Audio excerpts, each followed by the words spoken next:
ጌታችን ኢየሱስ ክርስቶስ ጆሮ ያለው መስማትን ይስማላቸው ክርስቲያኖች የሚነገረውን የሚያደምጠውን ሁሉ ይስማ ያስተውል የሚለው ምንድነው የሚናገረው ምንድነው ይበላላቸው ዛሬ ክርስቲያኖች ጆሮ ያለው ሁሉ ይስማ ያለውን ጆሮ ያለን የእግዚአብሔርን ቃል ሰምተን ይሆን ሕይወት የሆነውን ቃል የሆነውን እስትንፋስ የሆነውን በዚያ ቃል ተመላልሰን ይሆን ሐዋርያት ትልቅ ትምህርት ልንማር ያስፈልጋል ትልቅ ነገር ልንወስድ ያስፈልጋል ያልገባንን ነገር ያልተረዳነውን ነገር ምንድነው የሚለው ይለው የፈለገው ነገር ምንድነው ማለት ያስፈልጋል ያዩ እንደማያዩ እየሰሙ ለማይሰሙት ግን በምሳሌ ነግራቸዋለሁ በመልካም መሬት ላይ የተዘራው ዘር ይዘር አንድ ቢወርቅ 30 60 መቶ አፈራ ይህ ማለት የዓለሙን ነገር የዓለሙን መከራ የዓለሙን ስቃይ የዓለሙን ስደት ችሎ መልካም ፍሬን አፈራ በመልካም ነገር ላይ ተመላለሰ እሱ እንደሌሎቹ የቀድሞ ኃጢያታችንን እያሰበ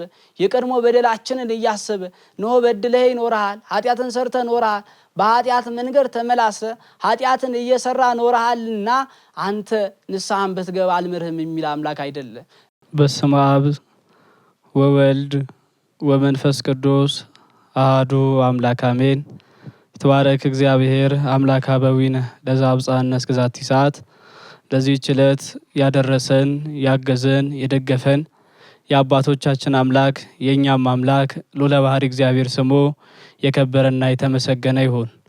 ውድ የባሃ ተዋህዶ ሚዲያ ተመልካቾቻችን በወደደን ባፈቀረን ፍጹም ፍቅሩን በቀራንዮ መስቀል በገለጸልን በአምላካችን በመድኃኒታችን በኢየሱስ ክርስቶስ ፍጹም ሰላም እንደምን አላችሁ? እንደምን ሰነበታችሁ? እንደምንስ ለዚህ ሰዓት ደረሳችሁ?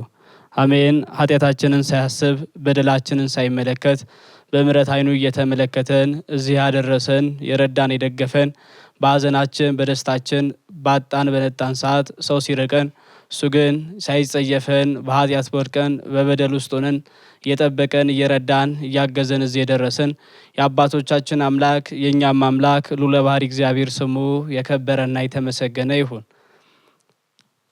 ያላየነውን ያየንባት ያልሰማነውን የሰማንባት ያልበላነውን የበላንባት ያልጠጣነውን የጠጣንባት 5500 ዘመን በጨለማ በባርነት በግዞት ውስጥ ሆነን ሳለ ከዛ ባርነት ከዛ ጨለማ መሸጋገሪያ ድልድይ የሆነችን በተራብን ሰዓት በልተን የጠገብንባት መሶባችን በተጠማን ሰዓት ጠጥተን የረካንባት ጽዋችን የእናታችን የንጽሕተ ንጹሐን የቅድስተ ቅዱሳን የድንግል ማርያም ስሟ ልጇ ባከበራት ልጇ ባወደሳት ልጇ ከፍ ከፍ ባደረጋት መጠን በፍጥረታት ሁሉ አንደበት የከበረና የተመሰገነ ይሁን።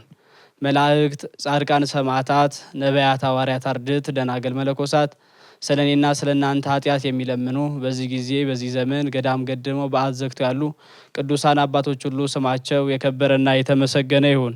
እግዚአብሔር ቢወድ እግዚአብሔር ቢፈቅድ እግዚአብሔር ቢረዳና ቢያግዘን የሚያጽናናውን ሕይወት የሚሰጠውን ተስፋ የሚያለመልመውን የእግዚአብሔርን ቃል እየሰማን እየተማማርን እንቆያለን። ማን ያስተምራል? ማን ይመክራል? እግዚአብሔር። ማን ይገስጸናል? እግዚአብሔር ይመክረናል፣ ይገስጸናል ማለት ነው። ዛሬ የምንማማርበት የትምህርታችን ርዕስ የሚሆነው ከ72ቱ አርድእት መካከል ቅዱስ ሉቃስ በጻፈልን በሉቃስ ወንጌል ምዕራፍ 8 ከቁጥር 5 ላይ ተነስተን እንማማራለን፣ እንመካከራለን። ይህም ኃይለ ቃል እንዲህ ይላል፣ ዘሪ ሊዘራ ወጣ ይላል። ይህንን ቃል የተናገረው ጌታችን አምላካችን መድኃኒታችን ኢየሱስ ክርስቶስ የተናገረው ኃይለ ቃል ነው።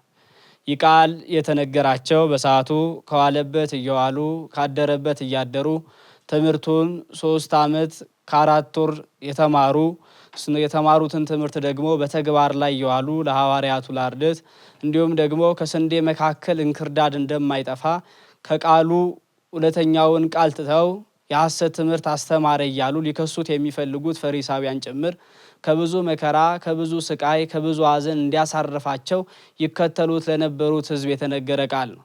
ምንም እንኳን በሰዓቱ ለነሱ ይነገራቸው እነሱ በሰዓቱ ሆነው ይስሙት እንጂ ተፍጻሜቱ በክርስቶስ ለሚያምን በክርስቶስ ቃል ሕይወትን ይዞ ገንዘብ አድርጎ የማታልፈዋን መንግሥተ ሰማያትን ለሚጠብቅ ሁሉ የተነገረ ኃይለ ቃል ነው። እንግዲህ ጌታችን አምላካችን መድኃኒታችን ኢየሱስ ክርስቶስ ለአዳም በገባው ቃል ኪዳን መሰረት በዚህ ምድር ላይ ተመላልሶ በሚያስተምርበት በመዋዕለ ሥጋዌው ብዙ ሕዝብ በተሰበሰበ ጊዜ ወደሱ በመጣ ጊዜ ያስተማረው ቃል ነው። ብዙዎች ከከተሞች ጭምር ክርስቶስ ወዳለበት ከተማ እያቋረጡ ይመጡ ነበረ።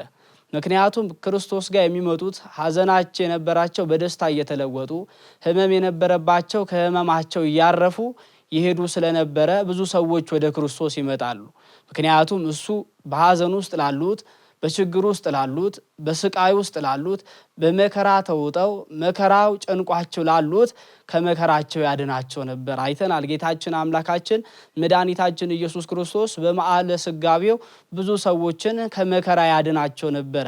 38 ዓመት በአልጋ ቁራኛ የነበረውን ሰው እንዲሁም ደግሞ አልዓዛርን ከሞት ያስነሳ እሱ ስለነበረ ብዙ ሰዎች ወደ ክርስቶስ መጥተው አንዳንዶቹ መልኩን ሊያዩ፣ አንዳንዶቹ ደግሞ ሕመማቸው እንዲያሳርፍላቸው፣ አንዳንዶቹ ደግሞ መና ከሰማይ አበርክቶ የመገባቸው ስለነበረ ብዙ ሰዎች ወደ ክርስቶስ ይመጡ ነበር። ታዲያ ብዙ ሰዎች ወደ እሱ እንደመጡ በተመለከተ ሰዓት በምሳሌ እንዲህ ብሎ አስተማራቸው ይላል። እንግዲህ ጌታችን አምላካችን መድኃኒታችን ኢየሱስ ክርስቶስ አራቱ ወንጌላውያንን የጻፉልንን በተለይ ቅዱስ ማርቆስ፣ ቅዱስ ሉቃስና ቅዱስ ማቴዎስ የጻፉልን መልእክታት ስንመለከት፣ ወንጌሎች ስንመለከት በምሳሌ ያስተምር ነበር። ያ የሆነበት ምክንያት ያዩትን የተመለከቱትን ነገር በምሳሌ መስሎ ከነሱ ሕይወት ጋር እንዲገናኝ አድርጎ ያስተምራቸው ይመክራቸው ስለነበረ ነው። ምክንያቱም በምሳሌ የተነገረውን ሰው ለማስተዋል ይህ ነገር ምንድነው? የተነገረኝ ነገር ምንድነው? ቃሉ ምንድነው? ትእዛዙ ምንድነው? ያለውን ለማወቅ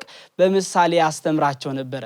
በዚህ ትምህርት ጌታችን ኢየሱስ ክርስቶስ ያስተማረው በእርሻ ወር መስሎ ያስተማረው ነው። አንድ ገበሬ ነበር አለ። ያ ገበሬ ታዲያ ዘር የሚዘራበት ወቅት ሲደርስ ምክንያቱም ሁሉን ለማድረግ ጊዜ ስላለው፣ ለመዝራት ጊዜ ስላለው፣ ለማጨድ ጊዜ ስላለው፣ ለመውቃት ጊዜ ስላለው፣ ያ ደግሞ የተዘራውን ተሰብስቦ በጎተራ ለመግባት ጊዜ ስላለው ለሁሉም ጊዜ ያለው እንዳለው ጠቢቡ በእርሻ ወቅት መስሎ አንድ ገበሬ ዘርን ሊዘራ ወጣ።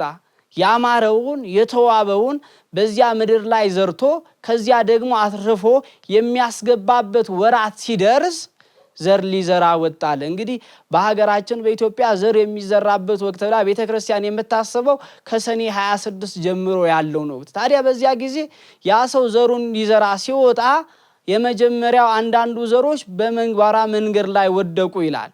እንግዲህ በአውራ መንገድ ላይ የወደቀው፣ በሜዳማ ቦታ የወደቀው፣ በመንገድ ላይ የወደቀው ብዙ ሰዎች በዚያ መንገድ ይመላለሱ ስለነበረ ይላል በሰዎች ተረገጠ። እንዲሁም ደግሞ የሰማይ ወፎች በሰማይ የሚበሩት በሰማይ እንዲበሩ ክንፍን የፈጠረላቸው ወፎች ያንን ዘር መተው በሉት ብሎ የመጀመሪያውን ምሳሌ የመጀመሪያው ዘር በመንገድ ዳር የወደቀውን በዚህ ነገራቸው። ሁለተኛው ዘር ደግሞ አለ በሌላ በአለታማ ቦታ ወደቀ። ጠንካራ በሆነው አለት በሆነው ድንጋያማ በሆነው ቦታ ላይ ወደቀ። ይህ ዘር ታዲያ እነሆ መጀመሪያ ከወደቀ በኋላ አበበ አፈራ አለ። ነገር ግን ፀሐይ ስላላገኘ ዝናብን ስላላገኘ የሚያስፈልገውን ነገር ማግኘት ስላልቻለ ያ ዘር ደረቀ አለ። በሶስተኛው ደግሞ አለ በእሾህ መካከል ወደቀ። ይህ ዘር ስር ያዘ፣ ሰደደ፣ አፈራ። ነገር ግን ፍሬያው ደግሞ እንዳይበዛ እሾሁ ያዘውና በዚያው ደረቀ አለ። በመጨረሻ በአራተኛው ላይ የነገራቸው ይህ በመልካሙ መንገድ በመልካሙ ቦታ ላይ መልካም በሆነው ስፍራ ላይ ወደቀ አለ። ይህ በመልካሙ ላይ የወደቀው ዘር አንዱ 30 አንዱ 60 አንዱ 100 ያማረ ፍሬ አፈራ። በዚህ ሰዓት ጌታችን ኢየሱስ ክርስቶስ ጆሮ ያለው መስማትን ይስማ አላቸው። ክርስቲያኖች የሚነገረውን የሚያደምጠውን ሁሉ ይስማ ያስተውል። የሚለው ምንድነው? የሚናገረው ምንድነው? ይበላላቸው። ዛሬ ክርስቲያኖች ጆሮ ያለው ሁሉ ይስማ ያለውን ጆሮ ያለን የእግዚአብሔርን ቃል ሰምተን ይሆን? ሕይወት የሆነውን ቃል የሆነውን እስትንፋስ የሆነውን በዚያ ቃል ተመላልሰን ይሆን? ይህን ካላቸው በኋላ ደቀ መዛሙርቱ ስላስተማረው ትምህርት አልገባቸው ነበርና ጌታ ሆይ ይህ ምሳሌ ምንድነው? የነገርከን ነገር ምንድነው? አሁን ያልከን ዘር ብለህ ምሳሌ ሰተን በአራት ቦታዎች ላይ ወደቁ ያልከን ነገር ምንድነው አሉ ክርስቲያኖች። ከሐዋርያት ትልቅ ትምህርት ልንማር ያስፈልጋል። ትልቅ ነገርን ልንወስድ ያስፈልጋል። ያልገባንን ነገር ያልተረዳነውን ነገር ምንድነው የሚለው ይለው የፈለገው ነገር ምንድነው ማለት ያስፈልጋል። ዛሬ ብዙዎች በሐሰት መንገድ እየወጡ የቀጥተኛይቷን የኦርቶዶክስ እምነት ተከታዮች የነበሩ ነገር ግን አሁን በሐሰቱ መንገድ የሚሄዱ ሰዎች አንዳንዴ ቆመው ተገንዝበው የተባለው ነገር ምንድነው ብለው ሰምተው ሆኖ ቢሆን ብዙዎች በሐሰት መንገድ ወደ ክደት መንገድ ባልገቡ ነበር።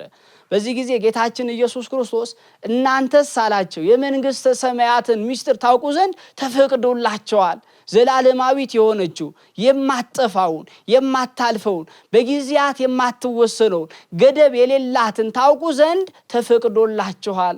ክርስቲያኖች እኛ እኮ የታደልንን የመንግስተ ሰማያት ያለውን ምስጢር በመንግስተ ሰማያት የሚደረገውን የሚተገበረውን የሚፈጸመውን የሚከናወነውን ነገር እንድናውቅ የተፈቀደልን። በዚህ ጊዜ ያላቸው እነሆ ያዩ እንደማያዩ እየሰሙ ለማይሰሙት ግን በምሳሌ ነግራቸዋለሁ። ይህን ያላቸው ጌታችን ኢየሱስ ክርስቶስ ጸሐፍት ፈሪሳውያን ነው ብዙ ምልክትን ቢያሳያቸው ብዙ ነገሮችን ቢያደርግላቸው እንደማያዩ እንደማይሰሙ እንደማያስተውሉ ለደቀ መዛሙርቱ ሲነግራቸው ነው። ታዲያ ይህን ካላቸው በኋላ ይህ ዘር ያልኳችሁ አለ መልካም የሆነው የተዋበው የደመቀው ሕይወትን የሚሰጠው ተስፋን የሚያለመልመው የእግዚአብሔር ቃል ነው አለ። ክርስቲያኖች የምን ቃል? የእግዚአብሔር ቃል ነው። ዘር የተባለ መልካሙ የተባለ ያማረ ያፈራል የተባለው የደመቀው የተዋበው ንጹህ ዘር የሆነው የእግዚአብሔር ቃል ነው።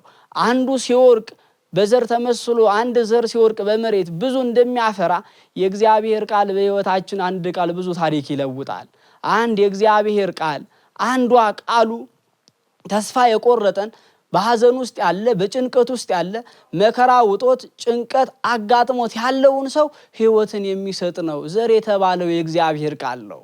ምክንያቱም በሰው ሕይወት ውስጥ ሲገባ በሰው ማንነቱ ሲገባ ከኃጢአተኛ የነበረውን በደለኛ የነበረውን በኃጢአት መንገድ እየተጓዘ በበደል መንገድ እየሄደ ኃጢአትን እየሰራ ያለን ሰው የሚያስተው ነው የእግዚአብሔር ቃል። ክርስቲያኖች ምክንያቱም የእግዚአብሔር ቃል ሕይወት ነው። የእግዚአብሔር ቃል እስትንፋስ ነው። የእግዚአብሔር ቃል መንገድ ነው። ላወቀው ለተገነዘበው ለተረዳው ላሰላሰለው ሕይወት አድርጎ ለያዘው ሰው ዘር የተባለው የእግዚአብሔር ቃል ከመንግስተ ሰማያት ሁሉ የሚያስገባ ቃል ነው። ይህን ካለ በኋላ በመጀመሪያ የወደቀው ዘር በአውራም ጎዳና ላይ ወደቀ ያልኳችሁ ዘር እነሆ የሚመሰለው አለ። ቃሉን ይሰማሉ ያስተውላሉ፣ ነገር ግን ከልቦናቸው ፈጥኖ ዲያብሎስ ይወስድባቸዋል። ዛሬ በቤተ መቅደሱ ግቢ ተገኝተን ቃሉን ተምረን መልካም የሆነውን የእግዚአብሔርን ቃል ወስደን ነገር ግን ቃሉ በእኛ ሕይወት ላይ ፍሬ እንዳያፈራ የሚያደርግ ዲያብሎስ በሱ መስሎ ያስተምራል። አውራ ጎዳና ብዙዎች የሚመላለሱበት የሚወጡበት ያ ልቦና የተባለው ጥንተ ጠላታችን ዲያብሎስ በዚህ ዘር የተመሰለው ላይ እየገባ ትዕቢትን፣ ክፋትን፣ ተንኮልን፣ ሴራን ያስተምራል። ልክ እንደ ትዕቢተኛው እንደ ፈርዖን የዚያን ሰው ልብ ያደነድነዋል። የሕይወቱን ቃል ተገንዝቦ የተማረውን ቃል ይዞ እንዳያፈራ በሕይወት መንገድ እንዳይመላለስ የሕይወት ቃል የሆነውን ነገር ይዞ እንዳይጓዝ ያደርገዋል አላቸው። ክርስቲያኖች ዛሬ ቃሉን ስንሰማ ስንማር ቆይተን ነገር ግን ተመልሰን ወደ ኃጢአት መንገድ የምንሄድ ወደ በደል መንገድ የምንሄድ የለንም። የመጣ ሁሉ ወደኛ ሕይወት የመጣ ሁሉ የሚወስድን የእግዚአብሔር ቃል ላይ ተመርኩዘን ልንጸና ያልቻልን ብዙ ሰዎች የለንም። ያ የተመሰለው በአውራ ጎዳና ላይ ነው። ያ የተወሰነው ነው ወፎች መተው ይወስዱታል የተባለው በልቦናችን የእግዚአብሔር ቃል ሲገባ ጥንተ ጠላታችን ዲያብሎስ ምክንያቱም ልቡን ያሰው ለዲያብሎስ እንዳይገዛ ስላላደረገው እንዲወጣ እንዲገባ ስለፈቀደለት መጥቶ ይወስደዋል። የሰማይ ወፎች ዘር ሲወድቅ ወደ ምድር በፍጥነት መተው እንደሚወስዱ ዲያብሎስም የዚያን ሰው ልቦና መልካም ነገር እንዳያስብ ጥሩ ነገር እንዳያስብ በመልካም መንገድ እየወጣ እየተመላለሰ እንዳይኖር መጥቶ ይወስድበታል አለ። ክርስቲያኖች በእንደዚህ አይነት ሕይወት የተያዝን ብዙ ሰዎች አለን። በአውራ መንገድ ላይ እንደተዘራ ዘር ሊሆን የሚመጣው የሚሄደው በሕይወታችን የሚመጡ ጓደኞች የሚመጡ ሰዎች ሕይወታችንን እኛ ከእግዚአብሔር ጋር እንዳንጓዝ እነሱ ባሉን መንገድ ብቻ የምንሄድ ጓደኞቻችን ይልቅ ከእግዚአብሔር ያላስበለጥን ሰው ባለን ቃል የምንጓዝ ወደ ኃጢአቱ ወደ በደሉ የሚስበንን ሰው የምንከተል ልክ ይህ በመንገዱ ላይ እንደተዘራ ዘር ነው። የሚመጣ ሁሉ ይስበዋል፣ የሚመጣ ሁሉ ይወስደዋል። የሚመጣው ሰው ሁሉ ወደ ሳበው መንገድ ይሄዳል። ኃጢአትን እንስራ ሲለው ኃጢአትን ይሰራል። እነሆ እንዳራ ሲለው ይዳራል። ይህ አይነቱ በአውራ መንገድ ላይ የተጓዘ ሰውን ልቦና ይመስላል አለ። በሁለተኛ ደግሞ መስሎ ያስተማረው በሁለተኛ ምሳሌ የሰጣቸው ባለታማው ቦታ ላይ የወደቀ ቃሉን በደስታ የሚቀበሉ ናቸው አለ። ሲሰሙ ሐሴትን ያደርጋሉ፣ ተስፋን ያደርጋሉ። ይህ ቃል ሕይወትን የሚሰጥ ተስፋን የሚያለመልም ነው ይላሉ። ነገር ግን መከራ ሲመጣ፣ ስቃይ ሲመጣ በሃይማኖታቸው ላይ የሚመጣውን ነገር መቀበል የማይችሉ ናቸው። ቤታቸውን በአሸዋ ላይ እንደሰሩ ሰዎች ይመሰላል አለ። አዎ ብዙዎች በዚህች ሃይማኖት ውስጥ የነበሩ በደስታ በዝማሬ ሲያመሰግኑ የነበሩ ቃሉን ሲሰሙ የሚደሰቱ የነበሩ ነገር ግን በሃይማኖታቸው መከራ ሲመጣ፣ በሃይማኖታቸው ስቃይ ሲመጣ፣ በሃይማኖታቸው ሰው መገረፍ ሲመጣ ከኦርቶዶክስ እምነት የወጡ ሰዎች ብዙዎች የሉም ክርስቲያኖች። እነዚህ በዓለታማ ያልጠነከሩ ጥንካሬ የሌላቸው እነሆ በቃሉ መጽናት ያቃታቸው በዓለታማው ላይ የወደቁትን ዘር ምሳሌ ይመስላቸዋል። እነዚህ ጽናተ ሃይማኖት የሃይማኖት ጽናት የላቸውም።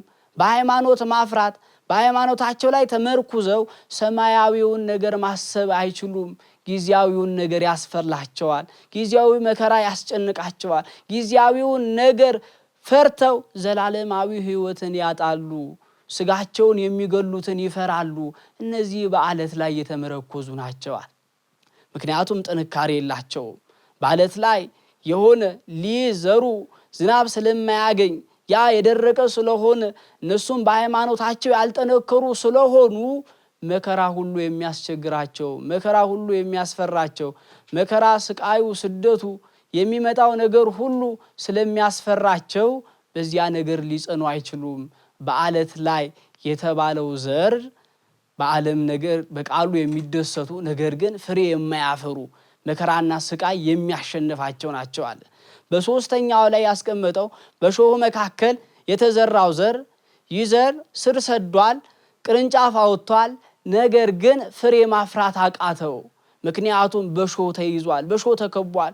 እሾህ የተባለው የዓለም ሐሳብ፣ የዓለም ፍላጎት፣ የዓለም ውጣ ውረድ በዓለም ላይ ያለውን ነገር እያሰበ የዓለሙን ነገር የዓለሙን ደስታ እያሰበ የእግዚአብሔርን ቃልም የዓለሙንም ቃልም እያሰበ የሚኖር ሰው በሾህ መካከል እንደተዘራ ዘር ነው። ምንም ቢያድግ ምንም ስር ቢሰድ ፍሬ ማፍራት አይችልም። ምክንያቱም ለሁለት ጌቶች መገዛት ስለማይቻል ሲመሽ የዓለም ሲነጋ የክርስቶስ መሆን ስለማይቻል ዛሬ ብዙዎቻችን ጋር ያለው ችግር አንዳንዴ ኦርቶዶክስ እንመስላለን፣ በዝማሬው እንዘምራለን፣ በወንጌሉ እንሳተፋለን። ነገር ግን ደግሞ ሲመሽ በየጭፈራው ቤት የምንገኝ በየመጠጡ ቤት የምንገኝ ዓለማዊ ነገር የሚጓትተን የሚስበን ይህ በሾህ መካከል የተዘራ ዘር ነው አለ። በልቦናው ቂም ያለበት በልቦና ሐሰት ያለበት አዎ ቂመኛ ሰው ማር ይስሐቅም ለዚህ ነው በሾህ የተከበበ ዘርን ይመስላል ያለው። አንድም የቂምን ይዞ የሚጸልይ ሰው ኃጢአትን ይዞ የሚጸልይ ሰው በበደል ውስጥ ሆኖ ኃጢአትን እየሰራ በኃጢአት መንገድ እየተመላለሰ በኃጢአት ውስጥ እየወጣና እየወረደ የሚኖር ሰው በሾህ መካከል የተዘራ ዘር ምሳሌ ነው አላቸው። በመጨረሻ በአራተኛ ደረጃ ያስቀምጠው በመልካም መሬት ላይ የተዘራው ዘር ይህ ዘር አንድ ቢወድቅ 30 60 መቶ አፈራ። ይህ ማለት የዓለሙን ነገር የዓለሙን መከራ የዓለሙን ስቃይ የዓለሙን ስደት ችሎ መልካም ፍሬን አፈራ። በመልካም ነገር ላይ ተመላለሰ፣ መልካሙን ሕይወት ያዘ፣ በመልካም ነገር ላይ ጉዞውን አደረገ። የዓለሙ ሐሳብ የዓለሙ ፍላጎት የዓለሙ ውጣ ውረድ ሳይመላለስበት ቢመላለስበት እንኳን በጸሎት እየኖረ በምህላ እየተወሰነ የኖረ ሰው በመልካም መሬት ላይ የተዘራ ዘር ይባላል። ለእግዚአብሔር ወንጌሉን ራሱን ያስገዛ ጌታ ሆይ በኔ ማንነት ውስጥ አንተ ክበር፣ እኔ ማለት እነሆ ያንተ ባሪያ ነኝ፣ በአንተ በእኔ ውስጥ ደምቀታይ የኔነቴ ክብሬ ማንነቴ አንተ ነህ ብሎ የተወሰው በመልካም ፍሬ ላይ የተዘራ ዘር ነው። ክርስቲያኖች ልክ እንደዛሽ ክብሬ አንተ ነህ ማንነቴ አንተ ነህ እንዳለችው እንደዛ እንደ አልዓዛር እህት እንደ ማርያም መሆን ያስፈልጋል። የእግዚአብሔር ቃል ስለገባት የእግዚአብሔር ቃሉ ሕይወት እንደሚሰጥ ስላወቀች ነው በዓለም ላይ ያለው ሁሉ ጥላ ክርስቶስ ሆይ ክብሬ አንተ ነህ ስትል ነው ለሴቶች ጸጉራቸው ክብራቸው እንደሆነ ሐዋርያው ቅዱስ ጳውሎስ እንደነገረን በጸጉሯ እግሯን እያበሰች ጌታ ሆይ ክብሬ አንተ ነህ ያሉት የዓለሙን መከራ የቻሉት የዓለሙን ስደት የቻሉት የዓለም ውስጥ ያለውን ሰቆቃ የቻሉት ሁሉ በመልካም መሬት ላይ የተዘራ ዘርን ይመስላል አሉ። ክርስቲያኖች ዛሬ እኛ የት ላይ ያለው ዘር ነን? በአውራ መንገድ ላይ የወደቀን፣ በዓለታማው ላይ የወደቀን፣ ወይስ በሾሃማ ወይስ ደግሞ በመልካሙ ላይ ያለንን ራሳችንን ልናይ ራሳችንን ልንመለከት ያስፈልጋል። ለምን ታዲያ በመልካሙ መሬት ላይ ነን ካል መልካሙ ነገር አለኝ ካልን እንዴት በኃጢአት ኖርን? እንዴት በበደል ኖርን? እንዴት በመከፋፈል ኖርን? እንዴት በመለያየት ኖርን? እንዴት ኃጢአትን ገንዘብ አድርገን ኖርን?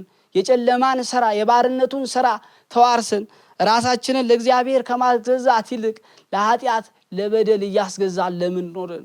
አዎ መከራ ቢመጣብን በሃይማኖታችን ጸንተን ሊሆን ይችላል። ነገር ግን ደግሞ የዓለሙ ፍላጎት አሸንፎናል።